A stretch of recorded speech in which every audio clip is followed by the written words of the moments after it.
नमस्कार, आप सभी का स्वागत है श्री चैतन्य योगाश्रम के YouTube चैनल पर। आज हम ऋषि सुतीक्ष्ण से जुड़ी हुई कथा के बारे में जानेंगे। मानस में सुतीक्ष्ण की भक्ति परम आदर्श और सर्वांग पूर्ण है। भक्ति की सभी दशाएं इन्हें प्राप्त थी। प्रेम में इनकी ऐसी अवस्था वर्णन की गई है जो परम योगियों को भी दुर्लभ है। वाल्मीकि रामायण के सुतीक्ष्ण जी एक ब्रह्मज्ञानी ऋषि है, किंतु मानस में तो वे भक्ति की 10 दशाओं को प्राप्त कर एक सच्चे प्रेमी भक्त के रूप में हमें दिखाई देते हैं। ऐसी कथा है कि ये महर्षि अगस्त्य जी के शिष्य थे। उनके पास पढ़ा करते थे। विद्या अध्ययन समाप्त होने पर गुरु ने कहा, अब तुम सब विद्याओं को पढ़ गए, अब तुम्हारा अध्ययन समाप्त हुआ।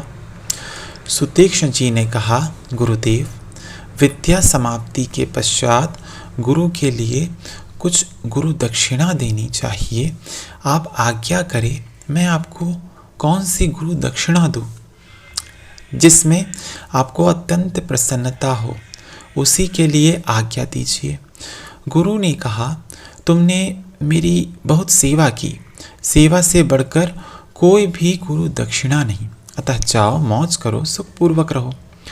सुतीक्ष्ण जी ने हठ पकड़ ली। वे गुरु के पीछे ही पड़ गए। उन्होंने आज्ञा पूर्वक कहा, गुरुदेव, भगवान, बिना गुरु दक्षिणा दिए शिष्य की निष्कृति नहीं।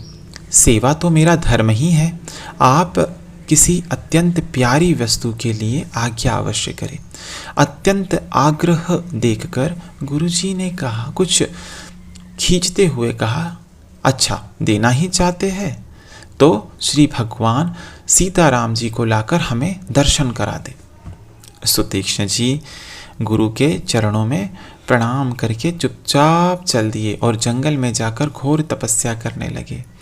वे उन कौशल किशोर की वनवासी छवि का निरंतर ध्यान करते रहते थे, उसी में सदा मस्त रहते थे।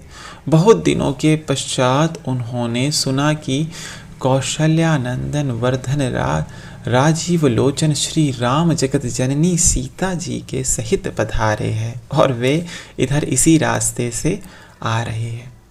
तब तो उनके हर्ष का ठिकाना नहीं रहा।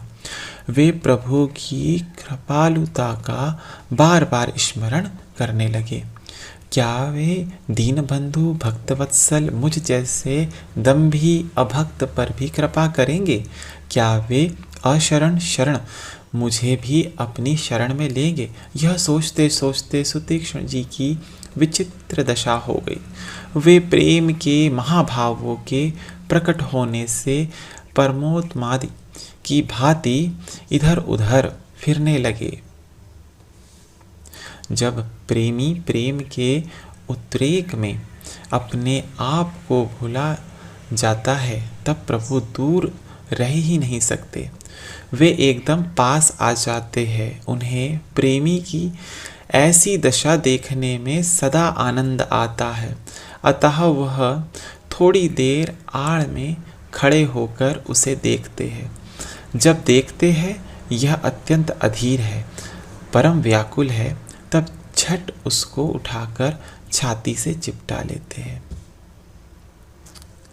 जो अपना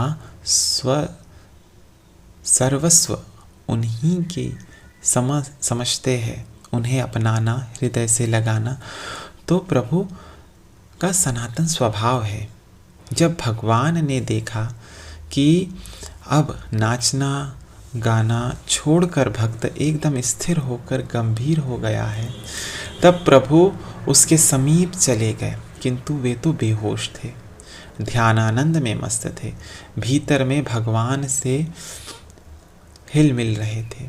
प्रभु ने शरीर को हिलाया डुलाया, कोई होश नहीं।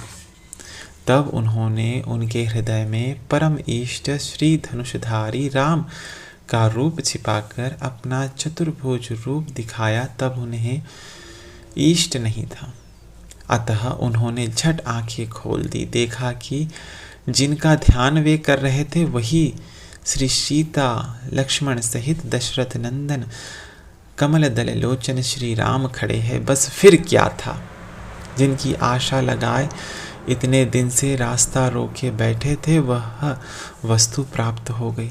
तपस्या का परम फल प्राप्त हुआ। वे लकूट की तरह चरणों में गिर पड़े।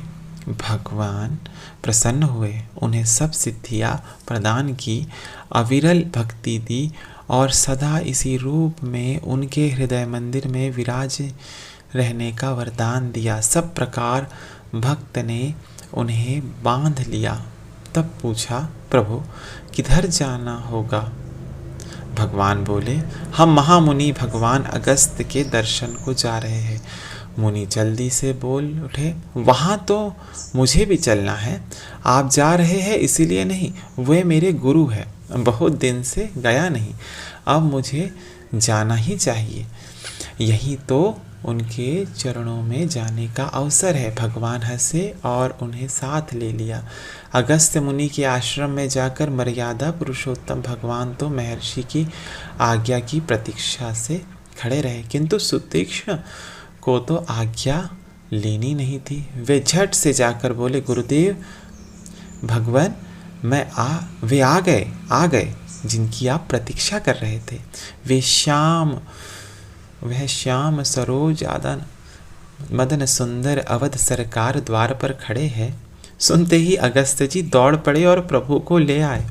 धन्य है वे गुरु जिनके सुतीक्ष्ण जैसे परम भक्त शिष्य है, जिन्होंने गुरु को साक्षात अखिल ब्रह्मांड के नायक प्रभु को ही लाकर समर्पित कर दिया। तो इस प्रकार हमने ऋषि सुतीक्ष्ण से जुड़ी हुई कथा के बारे में जाना। अगले भाग में हम किसी नए महापुरुष की कथा के साथ आपके सामने प्रस्तुत होंगे। तब तक के लिए धन्यवाद।